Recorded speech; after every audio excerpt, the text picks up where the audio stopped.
Hello everybody. So I'm sitting on my front porch and it is very sunny. It's very warm today. I think it's like in the 70s today, which is awesome. It has not been this nice since like December, maybe? December or something like that. I'm out here with my cats.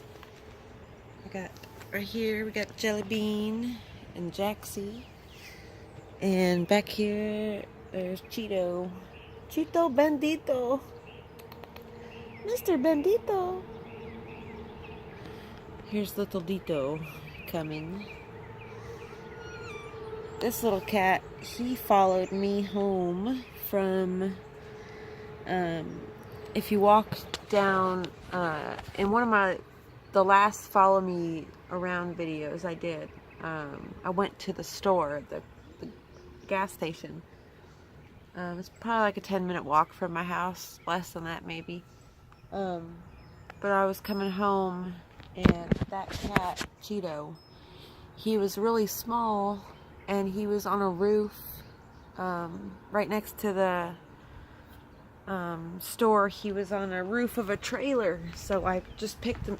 I took him off the roof because I was like trying to figure out who he belonged to. And I took him off the roof and he just followed me home. So I left him outside for a little bit because it was still the fall. It was really warm outside until I could figure out like if he was fine. I gave him worming medicine just so, you know, I can like make sure he doesn't have worms before I let him around my other cats, because I've got 4 cats. I've got 4 other cats. One of them stays outside most of the time. In the summertime, 2 of them stay outside all the time. They sleep on the porch, they come in to eat, but they just like to be outside. In the winter, they stay inside. And then 2 of my 2 girl cats, I've got 3 boys and 2 girls. One of them is my daughter's cat. He's one of them that stays outside because he was found outside. We found him in the neighbor's yard over here. Over there, there's like the neighbor right there, that house. In her backyard, she used to have a dog, old Rottweiler. And we found my daughter, we found her cat. He was in that yard being attacked by that Rottweiler. So I kind of like took him because he was really small. And I just have a really big heart for cats and, you know, animals that are like in need. And so we took him in and, you know, he hangs out outside a lot. He likes to go out and catch mice and, you know, little field mice and stuff. And then I have another cat, Tina. I've had him for like 5-6 years. And then Jaxie, my fat gray cat. I've had her for like 3 years. Yeah. And then Jelly Bean, I found her at someone's, an old property of my boyfriend's. Somebody had abandoned her as a kitten, so I took her as well. I'm eventually trying to find a home for Cheeto because 5 cats is too many. Like, I have a big house and I've got lots of room outside for them to play around. They're all fixed except for Cheeto because he was still too young until very recently. So I have an appointment to get him fixed and get him his shots and stuff. But yeah, I like to take care of animals and just, you know, I'm really passionate about it, you know, because I can feel like their soul. I know that's like sounds crazy, but like I can feel that they're, you know, sentient beings that feel and, you know, at least experience things. So I try to make you know, if I find an animal, a cat, dog, doesn't matter. If I find an animal in need, like I'm going to bring it home, give it a bath, feed it, love it, until I can find somebody to take care of it. Because like Cheeto, I need to find someone to give him to because I don't need 5 cats. But Jaxie, there she is right there, my little gray cat. She just walked around the corner. She is like my familiar, you could say. Like, she's always around me. She's constantly like hanging with me and all that kind of stuff. But yeah, that's all my cats. There's Jaxie right here. Look at her. She's beautiful. Jixie, what you doing, baby? What you doing, Jixie cat? Oh, you're so cat. But today I went to my probation officer again. It's more like a pre-trial thing because I have a charge in my past from like 5-6 years ago. I ran from the cops. I stopped in the middle of it. Like, I took off running, but then I stopped and let them catch me.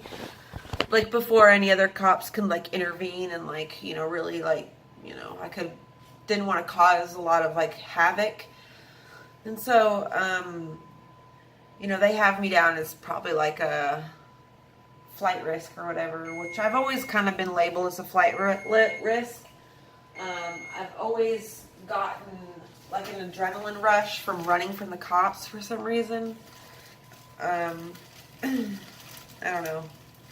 Stupid of me. I'm doing my best to change my ways, and you know, I'm sticking to everything they're telling me to do, and I have court. Again, they rescheduled it for February 26th. So I have to go see my PO one more time before court. I don't know what they're going to do to me, whether I'm going to go to jail or not. I don't know. Hopefully not, but I'll tell you one thing about small towns. Man, do they want to lock your ass up. Like, they try and try and try so hard to lock me up. And you know, the only reason I'm going through all this bullshit is because I don't have a license due to child support, because I legally don't have custody of my 2 children. Okay, listen, this is a story with me and my kids, okay? I've got 3 children, biological. I gave birth to these children. My youngest child, Briar, he is almost 3. He was given up for adoption on the day he was born. He was in process to give up for adoption while I was pregnant. The circumstances which I got pregnant, the guy I got pregnant by, I'd never seen him again. I talked to him. We had sex a couple times, never seen him again after I told him I was pregnant. So I already know that I am not emotionally, physically, financially capable to take care of children. I already know this about myself. I do take care of my daughter. My daughter is here with me all the time. Her dad lives in the town I live in. That's why I live here. My other son, my oldest child, he lives in Alaska with his father. Now, his father is very old. When my son was born, he was 60.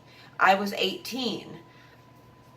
I've always liked older guys. I've always been with older guys. That's just that. You know, that's just my taste. But as a mother, I don't want my son to hate me. I don't want him to think, I remind him all the time that this is temporary, that he's only living with his father for a little while, because in all seriousness and all technicality, his dad they don't have a lot of time to know each other, because his dad is already 71. Okay, you're 11 years old, your dad's 71. You have very minimal time to get to know each other. And I don't want the situation to arise where my son feels like I made a choice for him. Like, I didn't want him to feel that way. I wanted him to equally know me and his dad. He was with me until the time from when he was born till when he was about 7 years old, 7 or 8. He was almost 8 years old. It was about a month until he turned 8. And then he went to Alaska to live with his dad. Now, I'm not the type of mother to hold so tightly onto my children.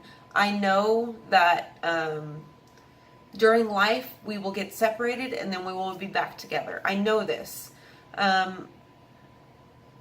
They know how I feel about everything. I have a very honest and open relationship with my son. I tell him all my things. You know, I go see him every single year. I go see him a couple times a year. I fly up to Alaska, stay for about a month, and sometimes longer if time permits and all that stuff, because, you know, I have to work out where to stay. And on top of that, it's like super expensive to live up there, and just everything is so expensive. A freaking gallon of milk is like $7. I mean, it's a lot. So when I go up there, I have to save my money for like an entire year before I can go up there. Just, you know, for everyday expenses, taking him to do things, getting him the things he needs. I send him all the stuff he needs. I'm highly involved in his life. We FaceTime every single day. So it's not as bad as it seems, because I know this is all temporary, and I can look past, you know, those things about life of, you know, feeling like a failure. I try not to put so much stock into that feeling, because I know that in the long run, everything will be okay and everything will work out. But anyway, off that tangent. Besides all that, you know, everything's been going good. My daughter, she had a little dance today. She had school dance. So I took her out yesterday and I bought her a new dress, and I bought her like a little, it was like a jean jacket. She's 10 years old, so she told me, she's like, Mom, I've got a theme that I want. And I was like, okay, so what's your theme? And she said, the ocean. So she wanted like a blue dress and a denim coat, and then she's got like these black platform shoes that she really likes. They're like really tall platforms. They're not high heels, but they're platform shoes. So they make her look taller. So she wears those, and she got up really early, and she was, you know, had me curl her hair, and she's the most adorable thing. Here, I'll show you guys a picture of her. She's the best. This is an old school picture of her right here. There she is, my little Allison. She's so cute. I love her to death, my little redhead. And then Aiden, let's see if you guys, I got these little tiny pictures. This is when we went to Alaska in the summer. It's Aiden and Allison on the bluffs. They're adorable. And then we got little Briar right here. This was Briar over Christmas. I love him so much. I didn't get to go up and see him last year because with his adoption, we have an open adoption. So I'm allowed to talk to him. I'm allowed to go and see him. I try not to invade on them a lot, because I did go, I don't know, I feel torn, because in all honesty, with Briar, I feel, it almost feels like I was a surrogate. I don't know if, like I feel a connection to him, and I know he feels a connection to me, because when the first time I met him after he was born in August of 2016, and they took custody of him like right there in the hospital. I spent 2 days in the hospital with him. Not really alone with him, because I didn't want to bond. I was afraid of that. I was afraid of bonding with him a lot, because I just didn't know how I would react after that. And so I tried not to bond with him a lot in the hospital. I wanted her to do that. I wanted his mother to experience that and really, you know, be a part of that, part of motherhood. I think that's an important part of motherhood, is the initial bonding. And I would have felt bad if I would have bonded with Briar, and she didn't get that experience. And so I gave that experience to her. And after 2 days, I left. She drove me home, and she was, for the law of Virginia, you have to stay in Virginia for 2 weeks after the child is born. And then we went to court, and then, you know, we signed all the proper paperwork. And then they went back home. And then, let's see, a year went by. And then we made plans. And my little sister came down to visit from Alaska. And we drove up to where they live, which is about 5 hours from here. It's in southern Ohio. And we drove up there and we visited. And I will tell you, I don't know much about I don't know. It was crazy because when I first met Briar after that, like after he had already formed a personality and grew up a little bit, he was about a little over a year old. And he stared at me. It was almost like he knew that he knew me, but he didn't know where he knew me from. Like, he would not stop staring at me. Like, it was the most beautiful, intense, mind-bending thing I've ever experienced. Because with my first two children, like, they were around me 24/7. I was with my daughter's dad until they were 3 and 4, 2 and 3, something like that. Until they were, a little bit older. So, like, that whole bonding experience, I did that with my first two kids completely. But with Briar, I didn't do that. And I was with him for like a week afterwards, after he was born, and then not at all. And then when we drove up to see him it was like October of 2017, when he first seen me, he looked at me like he knew me, he had a familiar feeling about me. It was the craziest thing I've ever experienced. And on my next video, I'm gonna do my adoption story, because I uploaded it before, but I accidentally titled it about books, because I had filmed 2 videos back to back. I filmed one about the adoption story and one about books that I like, and I accidentally labeled it the wrong thing. And so I deleted it, and I'm going to re-upload it, and I'm going to try to get out my point and try to, talk about my experience, like, the whole way through, because I'm sure I left some things out, but yeah. I will talk to you guys later, so bye.